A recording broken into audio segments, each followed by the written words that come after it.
Hey guys, I'm Instructor Phillipson, and I just wanted to make sure that you could put a face with the name. And I just wanted to mention that in your posts for my class, I ask you guys to pose a question to your peers. And the reason that I do that is because this class should be a learning community, and that should be true in all of your courses, both online and face-to-face. And this is an important skill to develop because this is what you're going to have to do in the real world.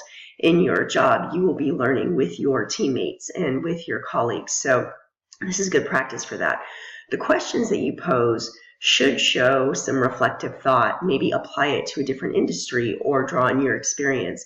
The other type of question that's really helpful is if you are struggling with a concept and you need help understanding it, that's a really good place to ask that question. You don't lose points because you needed help with something. By the same token, if you respond to someone else's question and provide help, even if you don't get it right and you're doing your best to contribute, then you're going to get points for that. I don't take points off for an incorrect answer. So if you have any questions about my expectations for that, please let me know.